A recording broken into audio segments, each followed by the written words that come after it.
Hello students, आज हम start करेंगे क्लास 11th का चैप्टर लिमिट्स एंड डेरिवेटिव्स। तो लिमिट्स एंड डेरिवेटिव्स में सबसे पहले लिमिट पढ़ेंगे। लिमिट में हम लोग क्या क्या पढ़ने वाले हैं इस बात पर चर्चा करेंगे। तो limits and derivatives chapter number 13 from NCERT book, limits and derivatives. ठीक है, तो सबसे पहले बात आती है why we study limits. Limits को हम लोग क्यों पढ़ते हैं। ठीक है, तो जैसे कि आपसे कोई पूछे कि 0/3 क्या होता है, तो आप आंसर देंगे कि सर 0 के अपॉन में कुछ भी होता है तो हम लोग 0 लिखते हैं। अगर आपसे पूछा जाए कि 3/0 क्या होता है, तो किसी भी नंबर के अपॉन में अगर 0 आता है तो आंसर क्या आता है, इन्फिनिटी आता है। अगर पूछा जाए 3/3 कितना होगा, तो आप कहेंगे सर सेम नंबर होता है तो कैंसिल आउट हो जाता है, आंसर क्या आता है 1। ठीक, लेकिन यहीं पे अगर पूछ दिया जाए कि 0/0 क्या होता है, व्हाट इज 0/0, तो आपके कई आंसर पॉसिबल हैं। पहला तो किसी भी नंबर के अपॉन में 0, आंसर क्या आता है, इन्फिनिटी। किसी भी न्यूमरेटर में अगर 0 हो जाए, अपॉन में कुछ भी हो, तो आंसर क्या आता है 0। और सेम नंबर है तो कैंसिल आउट करके 1, यानी तीन आंसर पॉसिबल हो गए। और मैथमेटिक्स में जब एक से ज़्यादा आंसर पॉसिबल हो जाते हैं तो वो इनवैलिड फॉर्म मानी जाती है। तो ये हमारी क्या हो गई, 0/0 क्या हो गई, इनवैलिड फॉर्म हो गई। और इनडिटरमिनेट फॉर्म भी बोलते हैं इसको, इनडिटरमिनेट फॉर्म। ठीक है, अब हम लोग इसमें कितनी इनडिटरमिनेट फॉर्म्स होती हैं। एक तो 0/0 इनडिटरमिनेट फॉर्म हमने दिखाया क्यों इनडिटरमिनेट फॉर्म है। ऐसे ही आपकी देयर आर 7 इनडिटरमिनेट फॉर्म्स होंगी। देयर आर, पॉइंट लिख लीजिएगा, देयर आर 7 इनडिटरमिनेट फॉर्म्स यानी इनवैलिड फॉर्म्स। 7 indeterminate forms. कौन कौन सी वो 7 फॉर्म्स होंगी। पहली होगी अभी बताया 0/0, second infinity infinity, third infinity minus infinity, fourth 0 into infinity, fifth 1 की पावर इन्फिनिटी, 0 की पावर 0, इन्फिनिटी की पावर 0। ये हमारी इनडिटरमिनेट फॉर्म्स हो गई। तो क्लास 11th में हम लोग ये 4 फॉर्म्स पढ़ेंगे और बाकी की 3 फॉर्म्स क्लास 12th में पढ़ेंगे। ठीक है, आपके सिलेबस में क्लास 11th में ये 4 फॉर्म्स हैं। 11th ये हम लोग 12th में डिस्कस करेंगे कॉन्टिन्यूटी एंड डिफरेंशिएबिलिटी में। अब बात आती है कि इन फॉर्म्स को जब 0/0 आ जाए तब हम लोग सॉल्व कैसे करें, लिमिट की वैल्यू कैसे हम लोग वैल्यू निकालें। मान लीजिए कोई फंक्शन है f(x) बराबर x - 1 अपॉन x² - 1। ठीक है, हम लोग इस पे x = 1 की वैल्यू अगर हम लोगों को निकालनी हो तो कैसे निकालेंगे। देखिए यहाँ पे x 1 रखिए तो 1 - 1 0, 1 - 1 0, 0/0 फॉर्म बन गए, यानी 3 आंसर पॉसिबल हो गए। तब हम लोग लिमिट का यूज़ करते हैं, यानी कि इनमें से कोई भी फॉर्म अगर हमको मिल जाती है तो हम लोग एग्जैक्टली 1 पे वैल्यू ना निकाल के हम लोग अप्रॉक्सीमेटली 1 के आसपास, यानी फ्रॉम लाइक 0.999 इस पे वैल्यू निकाल लेते हैं, या फिर 1.001। अब वैल्यू मान लीजिए ये हमारा 1 है, तो हम लोग लेफ़्ट से भी 1 के नज़दीक आ सकते हैं, राइट से भी और लेफ़्ट से भी 1 के नज़दीक आ सकते हैं। लेफ़्ट से जाएंगे तो बहुत नज़दीक जाएंगे तो कौन सी वैल्यू 0.99999 मिल जाएगी। राइट से आएंगे तो 1.00001, 1 के जस्ट नज़दीक, ऐसी वैल्यू जो 1 जस्ट होने वाली ही हो। ठीक है, तो हम लोग क्या करते हैं, यहाँ पे एग्जैक्टली 1 पे ना निकाल के हम लोग लिमिट का यूज़ कर लेते हैं। लिमिट का मतलब होता है जैसे x 1 पे निकालना है तो लिमिट अगर x 1 होता तो क्या होता, क्योंकि 1 पे तो इनवैलिड फॉर्म आ रही है हमारी, तो जस्ट 1 होता तो क्या होता। अगर हम लोग दोनों तरफ लिमिट 1 पे निकालें तो हम लोग लिमिट ले लेते हैं x टेंड्स टू 1, इसका मतलब x approaches to 1, x is not exactly 1, x just approaches to 1। अब 1 अप्रोच करेगा, लेफ्ट से भी कर सकता है, राइट से भी कर सकता है। 1 से थोड़ी वैल्यू कम भी ली जा सकती है, थोड़ी वैल्यू ज़्यादा भी ली जा सकती है, दोनों पास में होनी चाहिए। अब हम लोग लिमिट दोनों तरफ अगर लिमिट का यूज़ करें तो limit x tends to 1 x minus 1 upon x square minus 1। तो यहाँ पे देखिए इसको सॉल्व कर लेते हैं। Limit x tends to 1 x minus 1 upon x square x plus 1 और x माइनस 1, ये कट जाएगा तो आंसर क्या आ जाएगा 2 आ गया।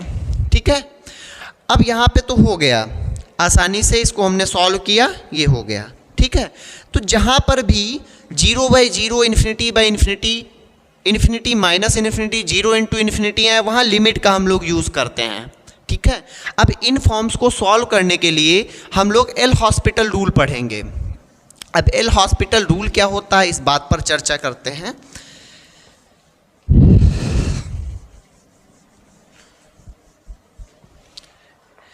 ठीक है, एल हॉस्पिटल रूल, हेडिंग डालेंगे एल हॉस्पिटल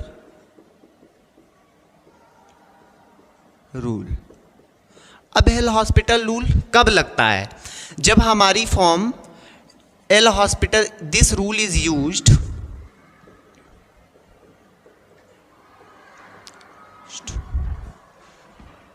टू इवैल्यूएट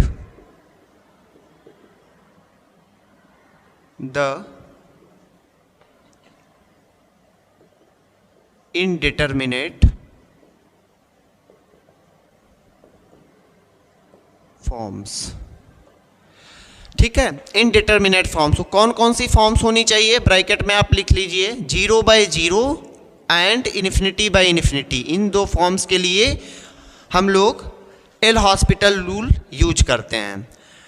तो एल हॉस्पिटल रूल, जो भी क्वेश्चन आएंगे हम लोग एल हॉस्पिटल, अगर इस तरीके की फॉर्म मिल रही है तो एल हॉस्पिटल रूल से हम लोग उसको सॉल्व करेंगे। ठीक है, तो एल हॉस्पिटल रूल से सॉल्व करेंगे। यहाँ पर एल हॉस्पिटल रूल का फार्मूला कैसे हम लोग यूज करते हैं, अगर limit x tends to a है fx अपॉन gx है। ठीक है, limit x tends to a fx upon gx, और हमारी फॉर्म a रखने पे ये भी 0 हो रहा है, ये भी 0 हो रहा है, तो हम लोग क्या करेंगे, limit x tends to a differentiate कर देंगे, fx को डिफ्रेंशिएट करेंगे और gx को डिफ्रेंशिएट करेंगे। ठीक है, अब उसके बाद हम लोग लिमिट अप्लाई करेंगे। ये हमारा एल हॉस्पिटल रूल बन हो गया। अगर फिर भी 0/0 बन रहा है, डिफ्रेंशिएट करने के बाद फिर एक बार डिफ्रेंशिएट कर लीजिए, जब तक 0 बनता रहे आप डिफ्रेंशिएट करते रहेंगे। ठीक है, ये बात हो गई हमारी एल हॉस्पिटल रूल की। अब हम लोग कुछ क्वेश्चंस को सॉल्व करेंगे, ठीक, उससे ज़्यादा क्लियर होगा। देखिए, कोई भी 0/0 फॉर्म आप infinity by infinity form L Hospital rule से सॉल्व कर सकते हैं। देखिए क्वेश्चन लिखते हैं,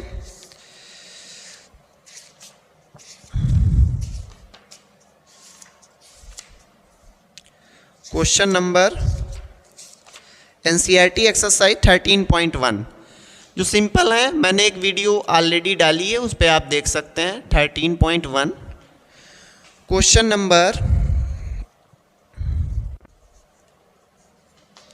10, limit z tends to 1 z की पावर 1/3 माइनस 1 अपॉन z की पावर 1/6 माइनस 1। ठीक, हम लोगों को कहाँ पे निकालना है, 1 पे वैल्यू निकालनी है। तो 1 पे वैल्यू अगर निकालें तो यहाँ पे 1 रखिए, 1 माइनस 1 0/0 फॉर्म बन रही है, यानी आप ब्रैकेट में लिख दीजिए हमारी 0/0 फॉर्म बन रही है, यानी हम लोग एल हॉस्पिटल रूल यूज कर सकते हैं। तो बाई एल हॉस्पिटल रूल क्या हो जाएगा आपका, limit z tends to 1, numerator को डिफ्रेंशिएट कर देंगे, क्या हो जाएगा, z की पावर 1/3 आगे आ जाएगा। ठीक है, z की पावर 1/3 माइनस 1, और 1 का क्या होता है डिफ्रेंशिएशन, 0 अपॉन 1/6 z की पावर 1/6 माइनस 1, 1 का 0, 3 से इसको कट कर देंगे 2, ये 2 ऊपर चला जाएगा, तो limit z tends to 1 to z की पावर 1/3 माइनस 1, ये अब इसको सॉल्व कर लीजिए, 3 माइनस 2/3 अपॉन z की पावर माइनस 5/6। अब हम लोग z की वैल्यू 1 रखें, अब तो 0/0 नहीं हो रहा है, यहाँ 1 रखेंगे, 1 की पावर माइनस 2/3 अपॉन 1 की पावर माइनस 5/6। ये क्या हो जाएगा, 1 की पावर कुछ भी 1 ही रहता है, तो 2 × 1 upon 1 is equal to answer क्या आ गया हमारा, आंसर 2 आ गया। तो जब 0/0 फॉर्म बन रही थी हमने एल हॉस्पिटल रूल से इस क्वेश्चन को किया। और इसमें आप लोग इंपॉर्टेंट लिमिट जब हमने लिखाई थी तो वहाँ पे क्या लिखाया था, अगर limit x tends to a हो, x की पावर n माइनस a की power n upon x minus a हो, तो n a की पावर n माइनस 1 हो जाएगा, इससे भी सॉल्व हो जाएगा। बट एल हॉस्पिटल रूल लगाना ज़्यादा आसान रहता है, ठीक है, इस पर भी हमने एक वीडियो बनाई है, आप देखिएगा। तो नेक्स्ट क्वेश्चन हम लोग देते हैं,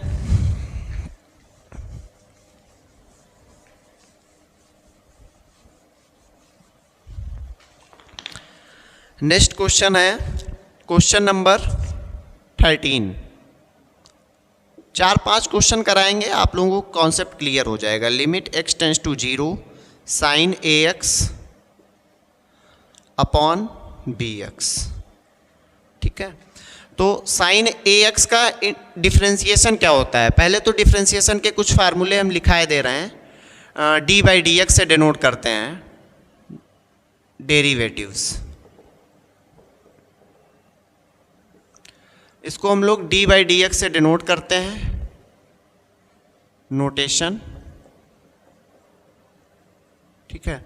अब कहा जाए कि differentiation derivative of sine x, तो साइन x का डेरिवेटिव होता है cos x, derivative of cos x का डेरिवेटिव होता है माइनस का sine x, derivative of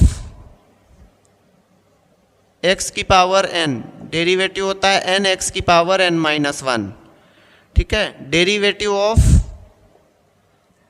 tan x का डेरिवेटिव होता है sec square x, derivative of cot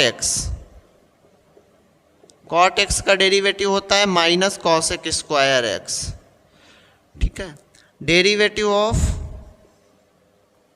cosec x minus का cosec x into cot x, derivative of sec x into tan x, ठीक है। अब डेरिवेटिव ऑफ अगर पूछा जाए e की पावर x का डेरिवेटिव क्या होता है, तो e की पावर x ही रहता है। डेरिवेटिव ऑफ log x का डेरिवेटिव होता है 1/x, ठीक है। डेरिवेटिव एक और फार्मूला लिख लीजिए, डेरिवेटिव ऑफ a की पावर x, तो a की पावर x ऐसे रहता है log a बेस e, एक ये भी फार्मूला होता है। तो ये सारे फार्मूला है, आप लोग नोट कर लीजिएगा, ठीक है। तो यहाँ पे हम लोग सॉल्व करेंगे limit x tends to 0 sine ax का डिफ्रेंसिएशन क्या होता है, क्योंकि लिमिट हम लोग 0 रख रहे हैं तो साइन 0 की वैल्यू 0 और नीचे भी 0, तो 0/0 फॉर्म बन रही है हमारी, ठीक। तो हम लोग एल हॉस्पिटल रूल लगाएंगे, बाई एल हॉस्पिटल रूल क्या हो जाएगा, साइन x का क्या होता है cos ax, साइन x का डेरिवेटिव cos x, तो cos x यहाँ पे x की अलावा जो होता है ना उसका फिर से डिफ्रेंसिएशन करते हैं, चेन रूल इसको बोलते हैं। तो ax, a कांस्टेंट है x का 1 हो जाता है, तो a आ गया, नीचे bx का b हो जाएगा, x का 1 होता है, b कांस्टेंट है, कांस्टेंट बाहर आ जाएगा। तो यहाँ पे आप लिमिट रखिए cos a इंटू 0 0 हो जाएगा into a upon b, cos 0 की वैल्यू क्या होती है 1, तो a अपॉन b आंसर आ गया, ठीक। यानी जहाँ पे भी इनडिटर्मिनेट फॉर्म्स बन रही हैं 0/0 और इन्फिनिटी टाइप की, वहाँ पे आप लोग एल हॉस्पिटल रूल लगा सकते हैं, ठीक है। एक और क्वेश्चन डिस्कस करेंगे, question number 22. Question number 22. Limit x tends to pi by 2 tan 2x upon x minus pi by 2. ठीक है, तो इसमें हम लोग कैसे लिमिट रखेंगे? देखिए, पहले तो पाई बाई 2 रखेंगे तो tan पाई की वैल्यू 0, नीचे पाई बाई 2 माइनस पाई बाई 2 यानी 0/0 फॉर्म बन रही है। सबसे पहली बात तो आप चेक करेंगे। अब हम लोग यहाँ पे लिखेंगे by L Hospital rule. L Hospital rule क्या हो जाएगा आपका? Limit x tends to pi by 2 tan x का इंटीग्रेशन सेक स्क्वायर एक्स, यहाँ पे क्या है x की जगह 2x है तो 2x का फिर से 2 हो जाएगा डिफ्रेंसिएशन भाई x की पावर 1 और x की पावर 1 1 आगे आएगा 1 इंटू एक्स की पावर 1 माइनस 1 0, तो x की पावर 0 का 1 वैल्यू होता है, तो यहाँ पे क्या हो जाएगा x की पावर 0 इंटू 1 यानी 2 ही बचेगा, केवल 2x का 2 अपॉन x का 1 और पाई बाई 2 का डिफ्रेंसिएशन। कांस्टेंट का डिफ्रेंसिएशन हमेशा 0 रहता है, क्यों? कांस्टेंट को हम लोग पाई बाई 2 को क्या लिख सकते हैं? x की पावर 0, और 0 जब आगे आएगा ना n आगे आता है तो क्या हो जाता है डिफ्रेंसिएशन इसका 0 हो जाता है कांस्टेंट का। तो ये यहाँ पे लिमिट अब रखिए sec square 2 into pi by 2, ये 2 आगे लिख लेते हैं अपॉन 1, तो 2 सेक स्क्वायर 2 कट जाएगा। सेक स्क्वायर पाई की वैल्यू क्या होती है? सेक स्क्वायर पाई -1 का स्क्वायर अपॉन 1, तो ये आ जाएगा 2। आंसर क्या आ जाएगा आपका 2। ठीक है, अब हम लोग पीस वाइज लिमिट, जब पीस वाइज फंक्शन दिया होगा तब लिमिट कैसे निकालते हैं, इस बात को हम लोग नेक्स्ट वीडियो में डिस्कस करेंगे। Thank you.